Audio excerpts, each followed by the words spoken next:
Hello guys, আমি চলে এসেছি নতুন একটা ভিডিও নিয়ে। আমি মৌপ্রিয়া আর তোমাদের সবাইকে মৌরানিস লাইফস্টাইলে স্বাগতম।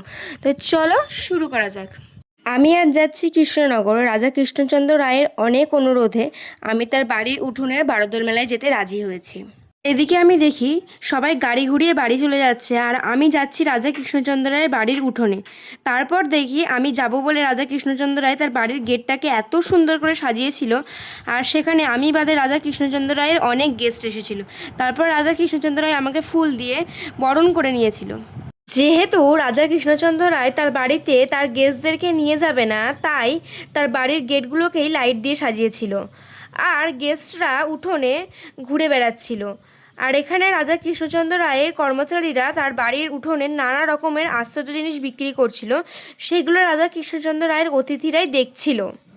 আর এখানে রাজা কৃষ্ণচন্দ্র রায়ের কর্মচারীরা বিভিন্ন প্রকার খাবারের দোকান নিয়ে বসেছিল। যেহেতু রাজা কৃষ্ণচন্দ্র রায়ের বাড়ির অনেক বড় উঠোন, তাই এখানে এক রকমের খাবারের দোকান অনেকগুলো ছিল। রাজা কৃষ্ণচন্দ্র রায়ের অনেক মহিলা অতিথি ছিল, তাদের জন্য কৃষ্ণচন্দ্র রায়ের কর্মচারীরা অনেক মালা ও চুড়ির দোকান নিয়েও বসেছিল। আর এখানে চুড়িমালা খাবারের দোকান ছাড়াও নানা ডিজাইনে বেলুনের দোকান বসেছিল। তারপর রাজা কৃষ্ণচন্দ্র রায় আমাকে জিজ্ঞাসা করলে কী খাবো। আমি বললাম প্যান ফ্রাই মোমো খাবো। তারপর রাজা কৃষ্ণচন্দ্র রায় আমাকে নিয়ে গেল তার মেলার অন্যতম আকর্ষণীয় খাবারের দোকান ইয়ামি মোমোতে। ফার্স্টে ইয়ামি মোমোর ওয়াই না দেখা গেলেও তারপর যখন রাজার কর্মচারীরা দেখলো আমি দৃশ্য ধারণ করছি, তখন তারা ওয়াইটাকে দেখালো, আর আমরা ওয়াইটাকে দেখেও নিলাম। ইতিমধ্যে রাজা আমার জন্য প্যান ফ্রাই মোমো বানাতে আদেশ করেছিলেন তার কর্মচারীদের কাছে। তারপর রাজার এক কর্মচারী আমার হাতে তুলে দিল প্যান ফ্রাই মোমো। ওমা, আমি খেয়ে দেখি এ তো অপূর্ব হয়েছে।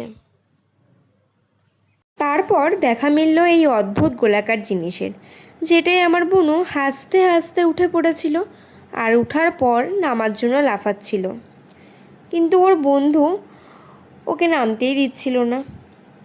তারপর আরেক ঘটনা। তারপর দেখলাম বুনু আমার পুরস্কার নেওয়ার জন্য হাতে বন্দুক ধরে ফেলেছে। এদিকে ওর তো বন্দুক ধরার ক্ষমতাই নেই, তাই আমি ওকে একটু সাহায্য করে দিচ্ছিলাম। তারপর রাজা আমাকে নিয়ে গেল এমন জায়গায় যেখানে গিয়ে দেখি নানা রকম অলংকারের মেলা, আর বিভিন্ন জিনিস যেমন চশমা, জলের বোতল ইত্যাদি। সেই মেলায় ঘুরতে ঘুরতে দেখতে পেলাম আসবাবপত্রের মেলা। তারপর আমি হাঁটতে হাঁটতে তো ক্লান্ত হয়ে পড়েছিলাম। রাজার অতিথিদের মধ্যে ইতিমধ্যে ক্লান্ত হয়ে আমি চলে এসেছিলাম চায়ের দোকানে, আর সেখান থেকেই রাজার অনুমতিতে রাজার কর্মচারীরা আমাকে একটা চা দিয়ে দিয়েছিল।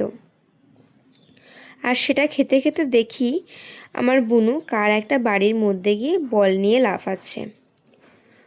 ওর তো খুব আনন্দ হচ্ছিল বল নিয়ে লাফাতে। যেহেতু রাজা আমাকে অনেক অনুরোধ করেছিল তার বারোদোল মেলায় আসার জন্য, সেই কারণে রাজা আমার জন্য মরণ ফাঁদ তৈরি করেছিল। প্রথমে আমি বুঝতে না পেরে বোকার মতো নিজেই টিকিট কাটতে চলে গেছিলাম। তারপর উঠে দেখি যমরাজ আমার জন্য ওপরে অপেক্ষা করছে, কিন্তু অনেক অনুরোধের পর যমরাজ আমায় বলল, তোর তো এখনও বিয়ে হয়নি, তাই তোকে ছেড়ে দিলাম। যমরাজ তো ছেড়ে দিয়েছিল, কিন্তু রাজার কর্মচারীরা মেরে ফেলার জন্য উঠে পড়ে লেগেছিল, কিন্তু আমিও হাল ছাড়িনি। যমরাজ যখন ছেড়ে দিয়েছে তখন রাজার কর্মচারীরা আমাকে মারতে পারবে না, সেই আশায় শক্ত করে বসেছিলাম। তারপর আমি মরে গেছি ভেবে ওরা আস্তে আস্তে বন্ধ করছিল, কিন্তু আমি তো হাল ছাড়িনি। তখনও অনেক কষ্ট করে বুকের উপর পাথর চাপিয়ে বসেছিলাম। তার আগেই বাকি সব অতিথিরা থামাও থামাও বলে চিৎকার করছিল, কেউ আবার কান্নাও করছিল, কেউ আবার হাসছিল। তারপর আমাদের জয় ঘটল, ওরা হেরে গেল। সেই দেখে রাজার আগে ফুটছিল, আর আমরা হাসছিলাম, কেউ আবার রাজাকে হাই করছিল। তারপর রাজার কর্মচারীরা আমাদের বুকের ওপর থেকে এক এক করে সব পাথর তুলে নিচ্ছিল।